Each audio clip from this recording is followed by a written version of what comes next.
So good afternoon, everyone. Are we having a great day so far? Wonderful, wonderful. Well, I am so honored to host a discussion today with a leader I very much admire, someone who really is a leader in both the finance and tech worlds and is able to brilliantly bridge between the two. As Karishma mentioned, Ruth is Senior Vice President and Chief Financial Officer of Alphabet, and she joined the company in May 2015. Prior to that, Ruth was Executive Vice President and Chief Financial Officer of Morgan Stanley, where she also held a variety of leadership roles prior to joining the highest ranks of the company. Ruth has an amazing, diverse set of interests. She is the Vice Chair of the Stanford University Board of Trustees. She's also on the Board of Directors of the Council for Foreign Relations. She holds an undergrad degree from Stanford University, MBA from the Wharton School, and a master's from the London School of Economics. So Ruth is someone who really has been transformative in sort of shaping the next chapter of our company, and we are so honored to have her here today to share some personal insights with us as well. So welcome, Ruth. It's great to be here with everyone. Thank you. So Ruth, you joined Alphabet and Google last May, and it's been quite a ride the last 10 months. Can you tell me about your current focus areas and sort of what are your highest priorities right now? Well, the biggest surprise when I joined Google at the time, Alphabet now, is how early stage Google really is. And when you think about all of the products we have, just go through them one after the other, it's clear how early stage we are, which is extraordinary to say with a company of our scale. So you think about how many people still are not online. They're going to go online with a mobile handset. You think about how we're using our phones. You think about advertising moving from offline to online and what that means for YouTube, or you think about companies moving to the cloud. And the fact that we're really early means that we have a ton of opportunities, and the biggest challenge last year was the 2016 budgeting. How do you prioritize? How do I determine, working with business leaders, where to put funding, how to allocate capital? And it was a tough process, a really productive process, but it's also not a once and done process. So as we completed the year, we set a number of milestones, business and technical, for business leaders as we think about how to fund, and we're still working on that. And I think it's really a testament to just how many extraordinary opportunities are still out there. So much to accomplish, come in, wrap your head around it, and then go immediately into annual planning. So right. Well done. So you were a seasoned executive at Wall Street. How has the transition been to Silicon Valley, and can you sort of compare the culture of Wall Street to Silicon Valley? It's probably more similar for me than I think many would expect. I grew up out here. I went to high school just down the street at Menlo Atherton. I went to Stanford. As you said, I'm on the Stanford board, so I'm out here. I had been out here all the time for the board, and every time I came out here, I left, got back to New York, and said, the optimism in Silicon Valley is extraordinary, and it's what makes this country great. And when I came back out here, that was the most embracing part of it. But I think the reason it's not that different in certain respects is what kept me at Morgan Stanley much longer than I anticipated. I used to always tell my family, I'm going to be at Morgan Stanley for 5 years, then I'm moving back out here. And after 28 years, they thought I couldn't count. But the reason I stayed was I was solving clients' problems, working with the greatest clients. Got to work with Google on the IPO, but it was a constant learning experience, and there were new things to address all the time. New industries were created. And it's that learning element that I find so invigorating about being out here. So 28 years, that's a huge chapter. Now it's been 10 months to look at. What has been your proudest accomplishment of the last 10 months since joining Alphabet? This may sound like an odd one, but I think culture is so critical to the success of any organization. Culture defines the way people act in ways that rules can't. It's just the unwritten, the ethics, the creed that people follow, and I feel very much at home here. I feel I've got an extraordinary team, and for me, just being able to get in the slipstream is what it feels like is really important to being able to get things done. So looking across the Google universe then, what is a product area or an emerging technology that you're especially bullish on, excited about, and why?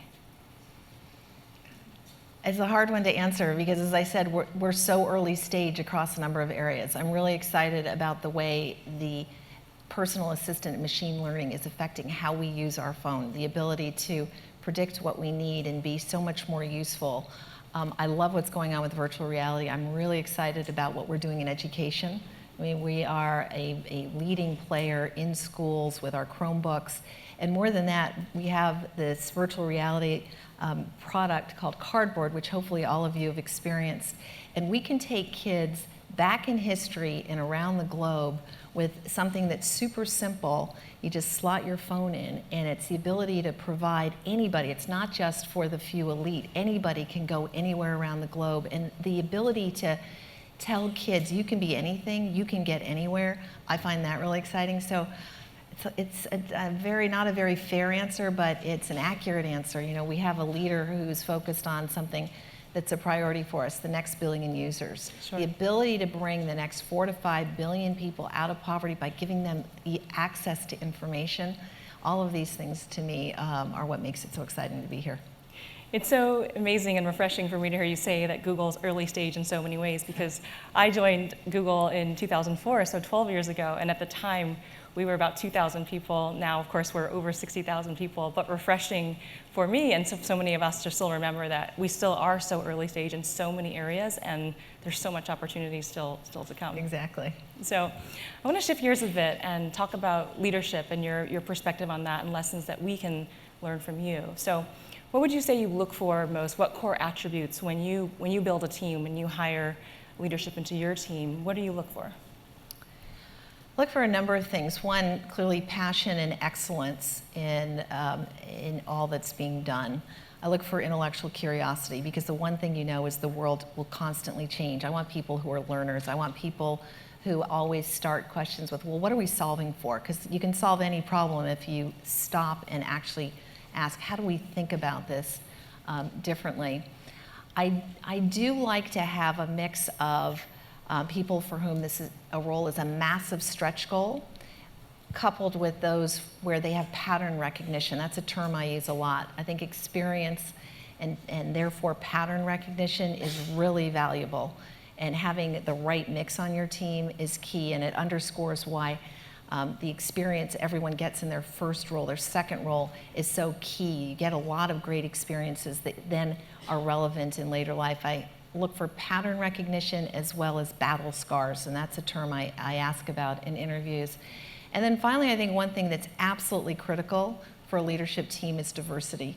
There's a lot of research that says that you have a better financial outcome, a better business outcome when you have a diverse team, because people come with different perspectives. And so I think all of those elements are key to the way I think about constructing the team. The diversity point is very well taken, you know, and I know that the data does show us that it really is better for business, not just the right thing to do. And you've been outspoken on this issue. Have you seen progress in the industry over the past year?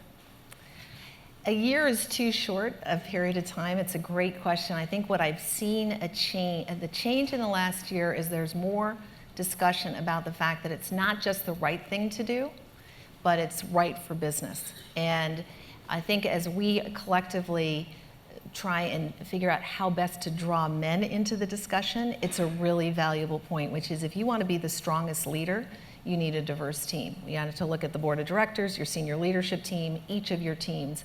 And so it's helpful as we're trying to then come up with what are the concrete steps that we can collectively take to make a difference. Right. How many women in this room have started a company, started an organization, started their own venture? Great. So what advice, Ruth, do you have for young founders who are just starting out, especially when thinking about building diverse teams? You know, often there's discussion of, gosh, do you have to make trade-offs in order to build a diverse team? And you know, I emphatically think that's not the case. But how do you advise leaders to think about building the organization with that in mind from the get-go? I think there are two parts to your question which are really important. I think the first one is, how do you build a super successful team? How do you succeed? If I start at kind of the highest level and then go to the next part of your question, which is diversity. I think it is critical that each of us, whether founding a company, in a company, at every point in my career, that we have sponsors. We have people who will take risk on us. We will have people who are in positions of authority and can give us those breakaway opportunities. And in my career, I'm often asked, how did I know when to move around? I didn't. I had somebody who was in a position of authority, who was willing to take risk on me, who gave me the opportunity, who said, I'm going to be your senior air cover. One guy did that, and it was super valuable. Another one said, you're going to sink or swim, and that's all right, because you're going to learn no matter what happens, and I'm there for you. And so to me, the starting point is make sure, whether you're starting a company or in a company, that you have people there who have your back, who have that pattern recognition, that experience, who are taking a personal risk on you. That is the single most important thing I can say. At first position I had at Morgan Stanley, I worked for a guy on a deal. And I worked around the clock and never even went to internal meetings. And about a month or two into it, I finally got to go to an internal meeting with the managing director. And the managing director looked at him and said, is this the I that I keep hearing about? And it was my wake-up moment. This guy had been taking credit for my work. And what it really taught me at an early age is, women in particular, I think we have a tendency to put our head down, work really hard, and expect good things will happen. And if you're working for the wrong boss, that's not going to happen. If you don't have people out there who have your back, that's not going to happen. So the most important message is make sure you're working with someone who has your back. Make sure they're super confident in themselves, because if they're not, it's going to be harder for them to put themselves out there. All of my sponsors have been men. And the reason is, as I was growing up through the organization, there just weren't women in senior positions.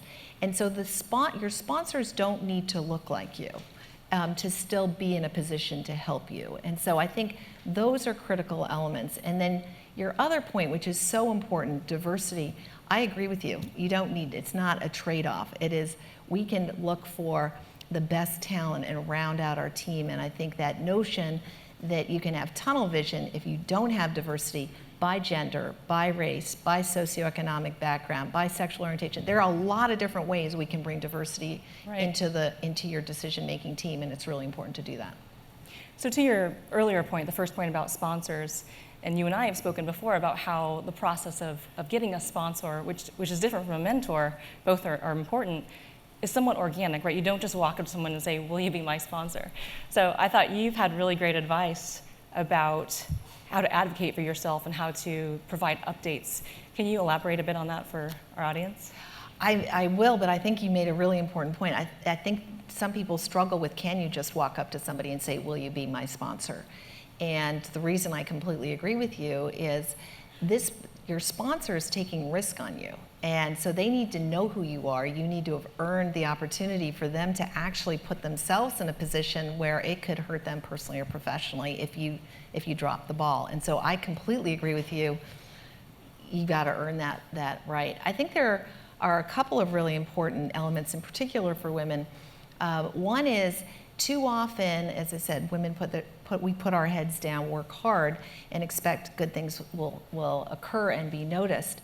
Men do a much better job providing the head of a group, the head of a business, with updates about what they're doing than do women. And when I first was in a position running a group, it really struck me how often I'd get these really pithy little nice updates from the men. I just did this deal, just had this win, just accomplished whatever, and wasn't getting them from the women. And I went out and spoke to a number of women and said, why aren't you doing this? The guys are. And the answer was, well, it seems really political. And my answer is, it's not political.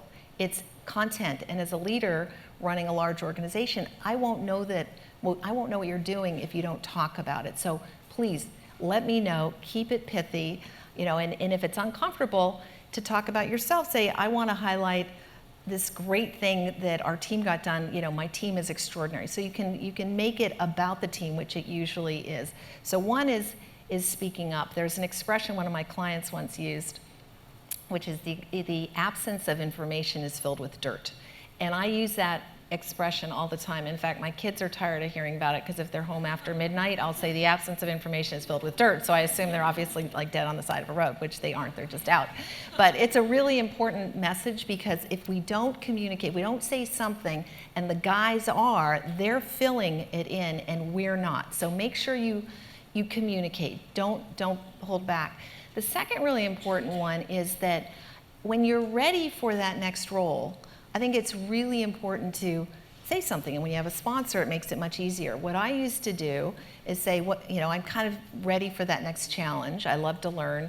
What's my highest and best use? I'm open for anything whenever it comes up. It wasn't like I need X and I need it now. I'm open for, what's my highest and best use?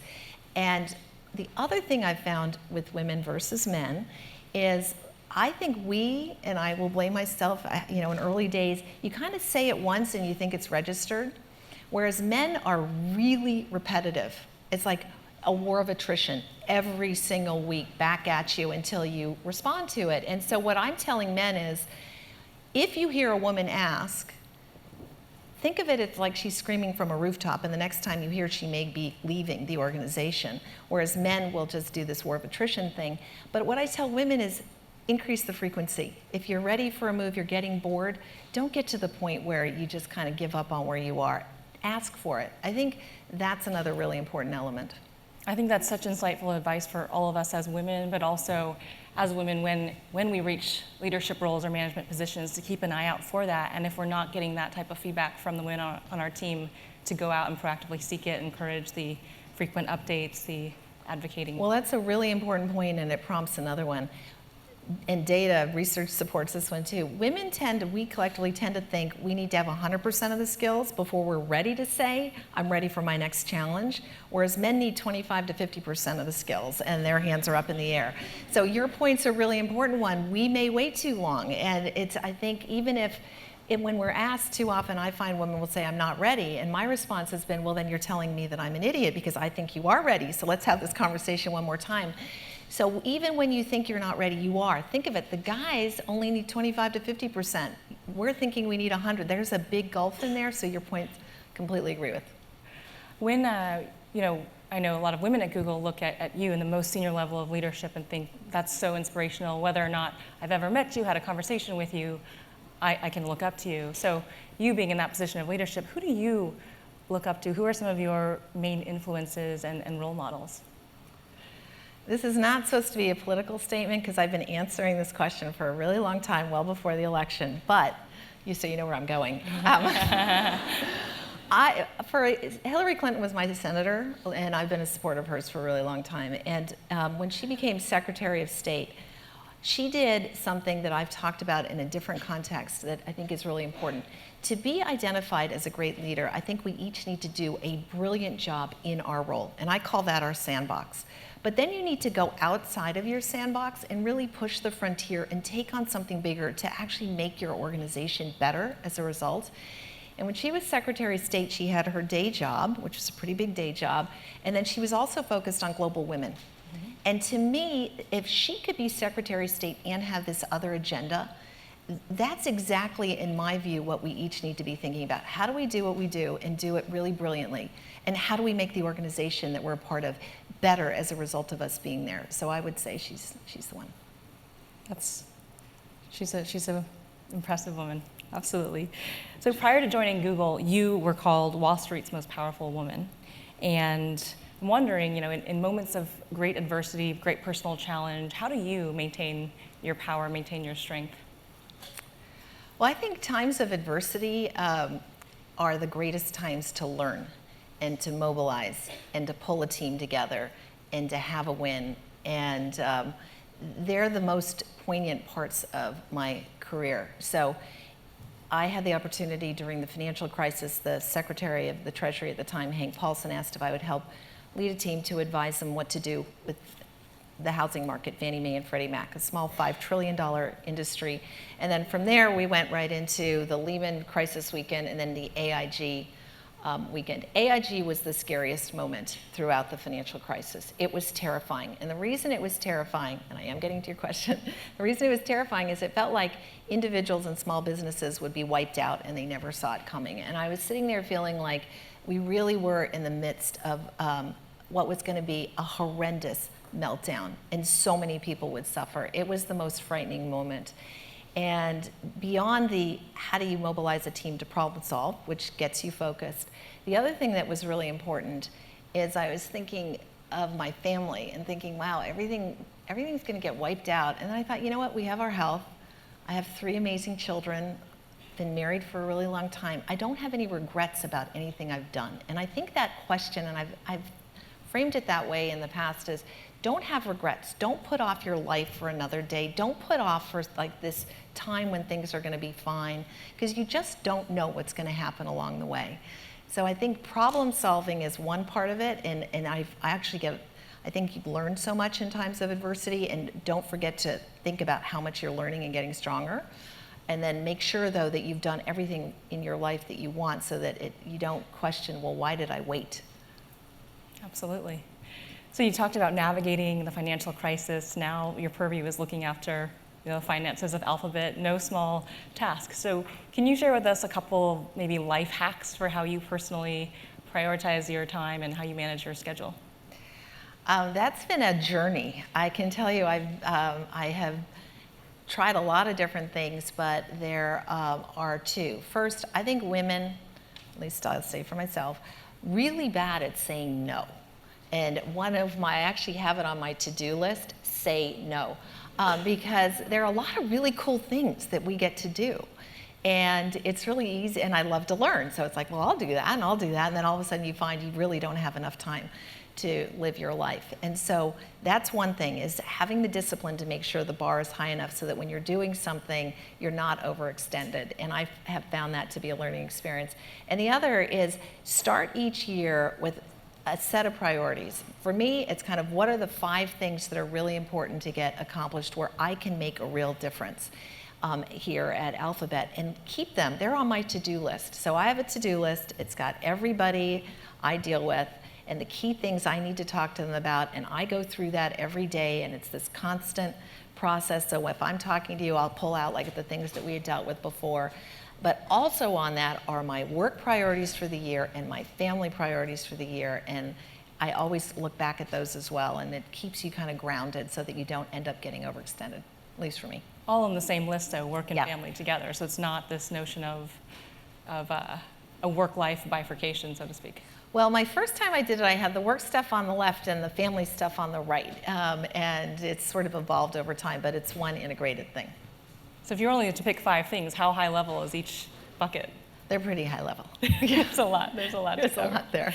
Absolutely. So I want to shift gears a bit and talk a little bit about the economic environment right now. As we've seen, we have a lot of entrepreneurs in the room. So I want to ask you, do you think that current startup valuations, especially here in Silicon Valley, there's been so much talk and so much hype. Do you think that they are, A, reasonable, and are they sustainable?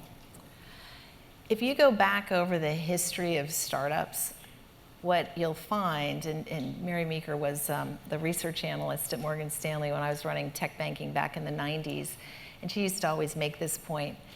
Something like 70% fail. 70% of startups fail. 90% of the value is created by 10% of the companies.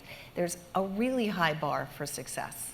It is hard. And I think the key lesson I learned back in the 90s, and that bubble, was that a lot of companies were started, but there really wasn't anything that was truly differentiating about them. At the time, it was the early days of the internet, and people thought that if you're using the internet, you're an internet company. But if you weren't doing anything transformative, the internet, as we subsequently learned, was just like you launched a catalog. There was really nothing new and differentiating about it.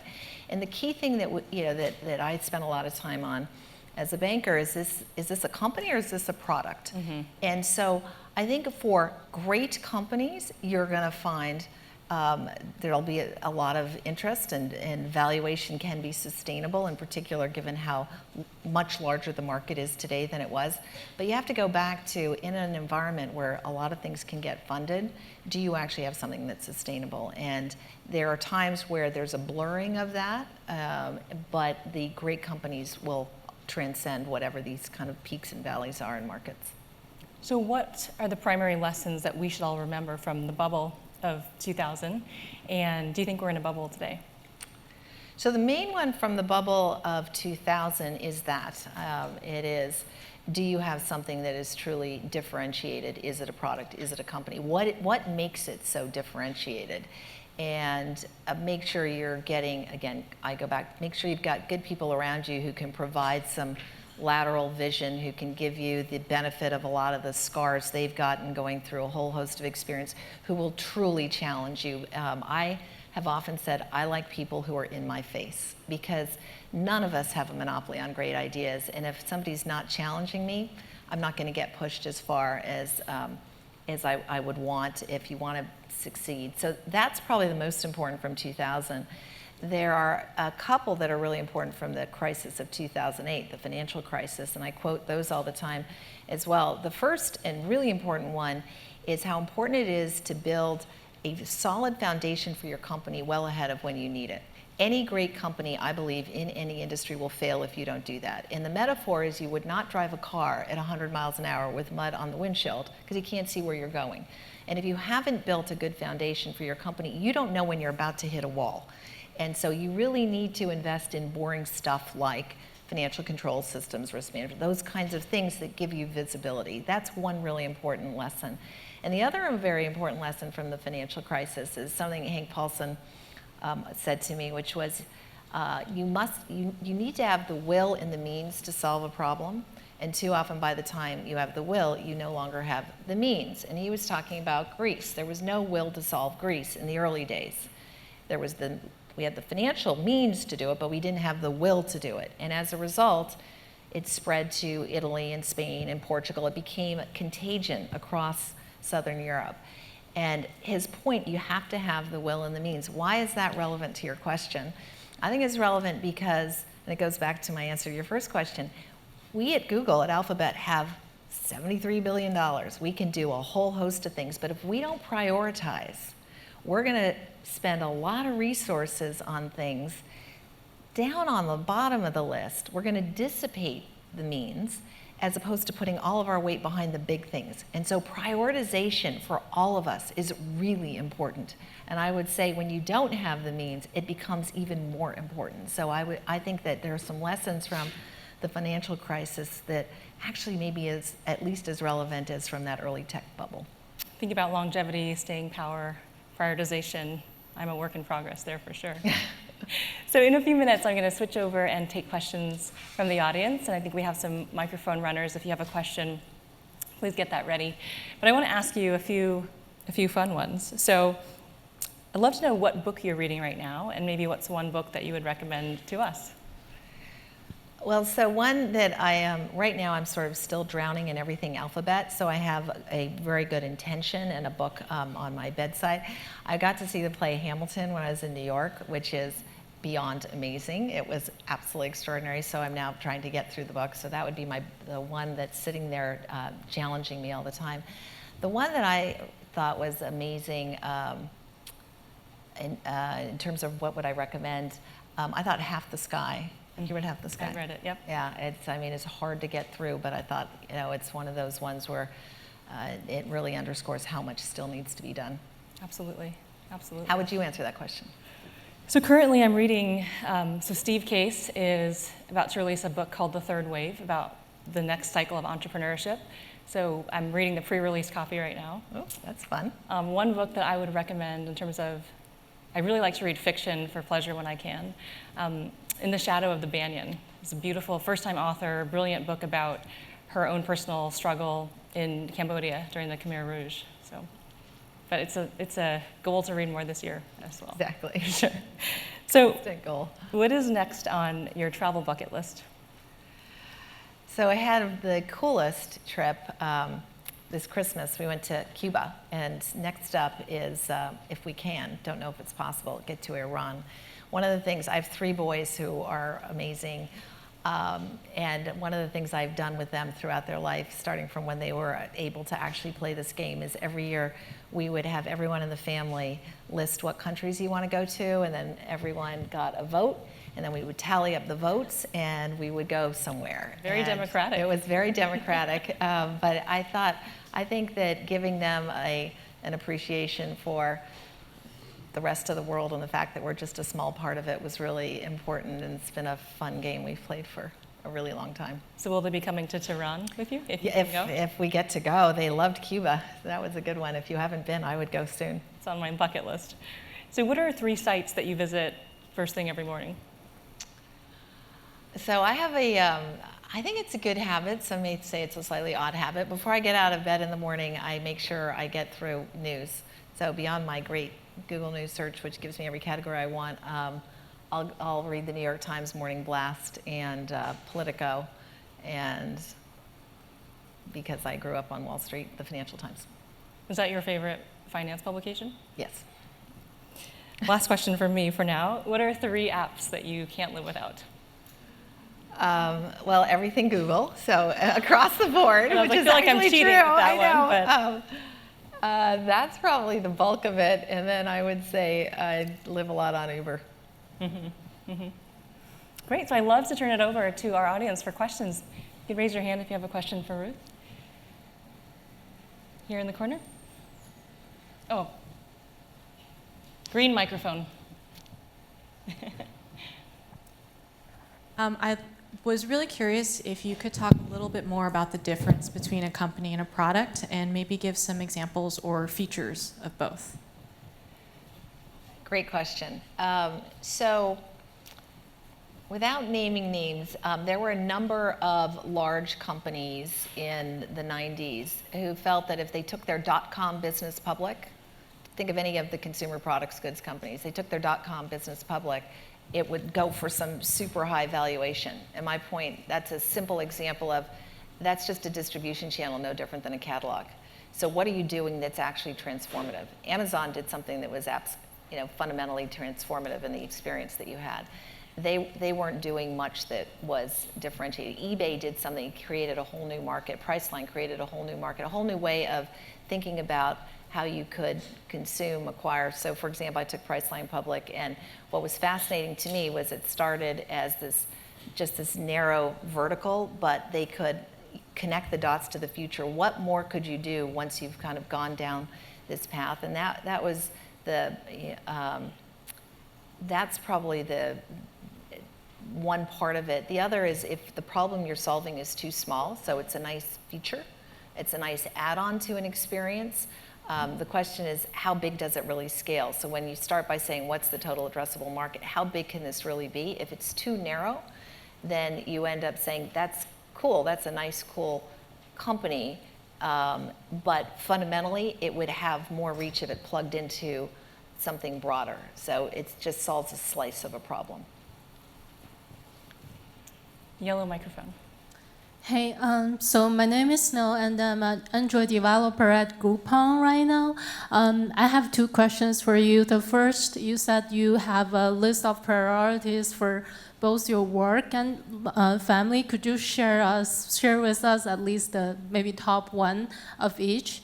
And the second thing is, you have a really busy life at work, right? Like, how do you manage to kind of balance your personal life? Like, how do you find your love of life? And then how do you kind of manage your family time, things like that? Thanks. Yeah, I'm glad you asked that, because the word balance, I think, is one thing I would love everyone in this room to get rid of, banish from your vocabulary. I think the term balance, which is often used, is a trap because we can never be balanced. I think in my view is that too often, I'll say for myself, I feel guilty all the time that I'm not doing enough for my family or I'm not doing enough for work. And I think women often do feel very guilty about, get that sense of like, I should be doing more here. Men don't do it as much. Men do a great job of just kind of compartmentalizing things. And there are a lot of lessons that come from that, but sticking with your question, I don't view it as balance, I view it as mix. My view is that at different times in life, you're kind of more one or more the other. And the metaphor, I like to think in metaphors, but the metaphor for me is a kaleidoscope. If the kaleidoscope had half yellow and half blue, it would be pretty boring. If it had all yellow and all blue, it would be even worse. But even if it was just perfectly equal, nicely balanced, instead, it's a lot of different colors, and as you move throughout life, it changes, and that's what makes it really beautiful. And I was really fortunate. My mom worked when I was growing up and always gave me the message that I should work, and I loved my mom immensely, and I'm really close to my siblings, so it never occurred to me that you couldn't be a great mom and have a great career. And my dad was completely gender blind and did math problems and soldering circuitry, and really cool stuff with me. So I was never told anything other than go forth and be what you want to be. And when I was little, my kids, it was hard. I mean, there's no question when you're going to work, you have those bad days. I was reminiscing about my middle kid when he was little. They're now all in their 20s. But when he was little, one day he said, "Mommy, why do you work?" And I thought, what a great time for a learning moment. I work because I love to help clients and I love to solve their problems and I work with really fun people. And he reflected on it and he said, "So Mommy, it comes down to that one word, love. Who do you love more?" Which was clearly not the response that I was looking for. But if you fast forward to when we were going through the financial crisis, they got it. They knew that I was in the middle of something that was really important. They were so there and they were proud and they really got it. And we're super close. And I think that my husband and I have launched 3 boys, 3, I guess, young men now, who have really good values. They get it. They see how wonderful it is to have all of us be who we can be. So for me, this term balance, the reason I jumped on, I'm glad you used it, is because I think it's a trap. I think about mix and it adjusts over time. And one of the very important things I think as leaders we should all do is help women deal with that guilt, because what I have set up in my prior role, and I certainly have it here, is I told women, you know what, if there's something you want to do, like whatever, with the family, a kid's birthday, a parent-teacher conference, a sporting event, whatever, don't tell me. Just go do it because I trust you. You're on my team because I trust you. Don't check in with me. Women tend to check in more often. Men just go do what they need to do.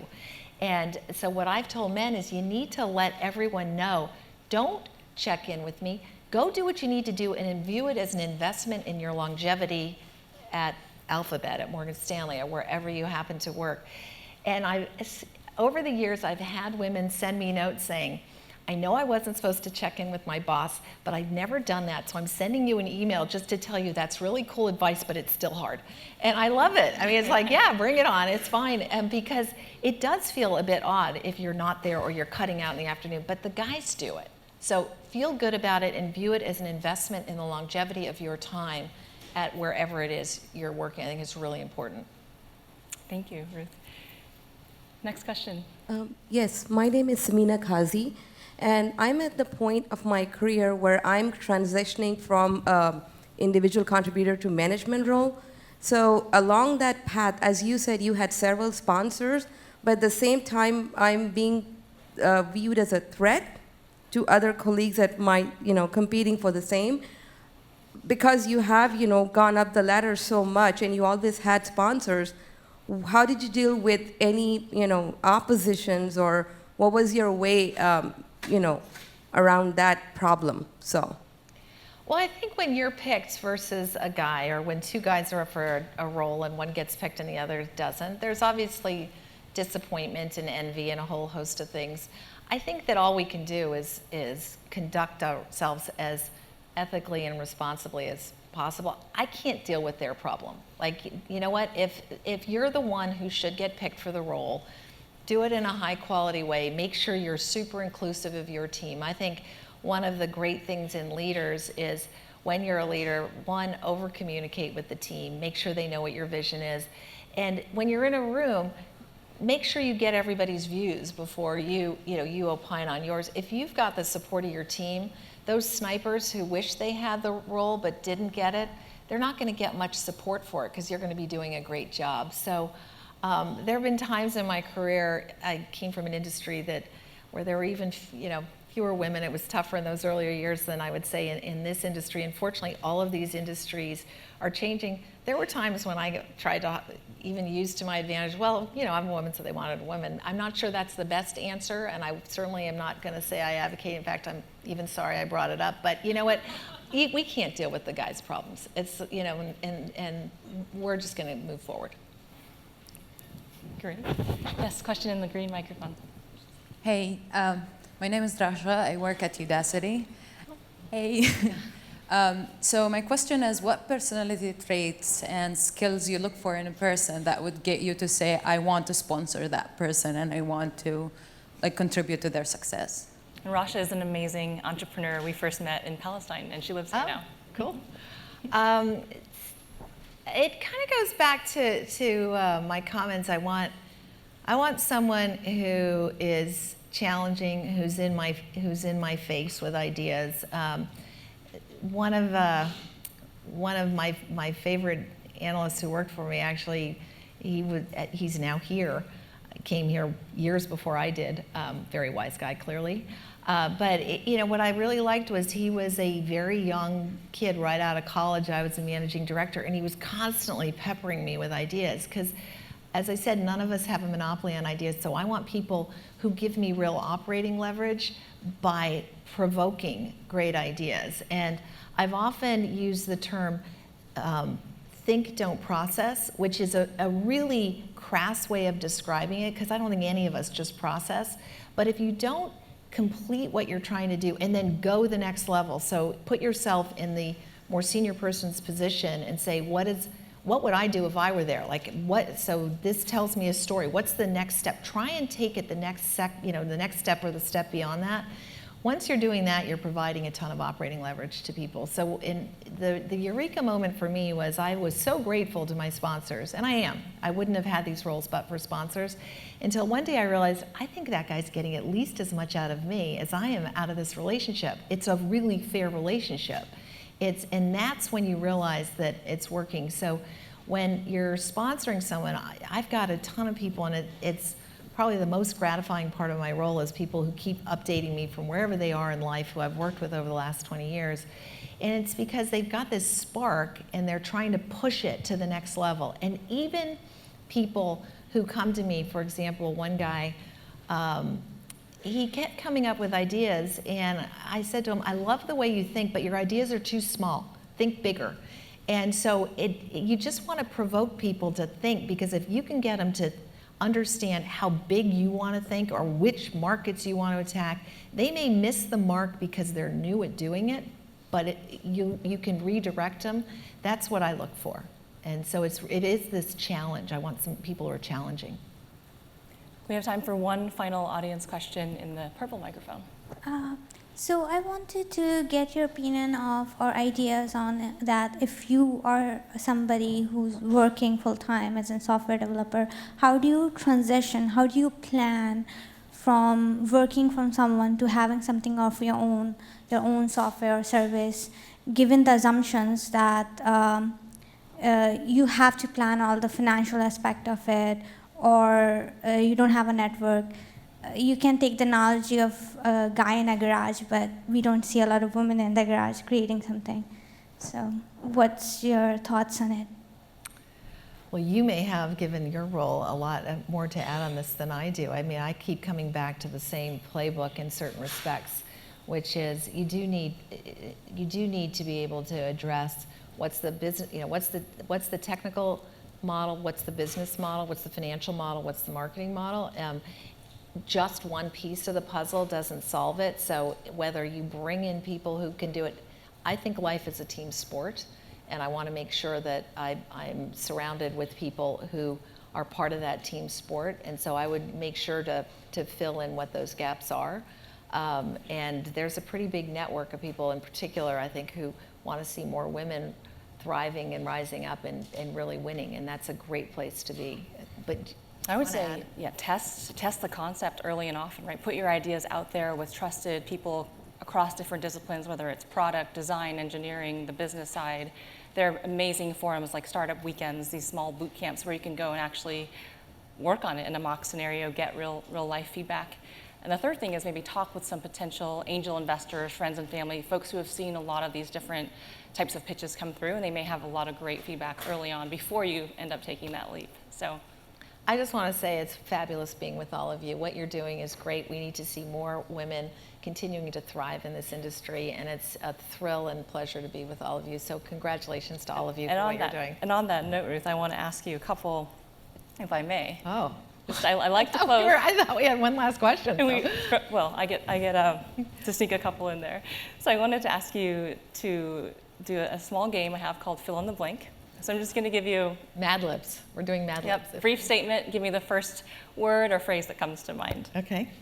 So if I started a company today, it would be focused on. So can I violate the rule? Don't ask for permission, right? Oh yeah, exactly. My mom was an entrepreneur, and I have so much respect for entrepreneurs. And I think people who are entrepreneurs should go off and break down those walls and build these great ideas and bring in whatever you need to do it. I love my role, and I'm not going to go be another role because I love what I do. And I feel like the opportunity to be a part of this great company, making sure we've got that great foundation, making sure that mud is off the windshield, solving whatever capital structure, business, capital allocation, I love that part of it. And I love the fact that I work with people who are amazing engineers and entrepreneurs. And I think the most important thing is to be super true to yourself. And so that's my one-word answer to your question. So leadership to me means? Leadership means courage, because by the time it gets to your office, it's not an easy, you never get the easy things, but you better make a decision, because there's nothing worse than things just sort of dragging on. It means being really inclusive. As I said, I think pulling the best ideas out, that's what great leaders do. And it's knowing where you're going with clarity, which often comes from that process of pulling things out. My final one is my hope for the next generation of female leaders is?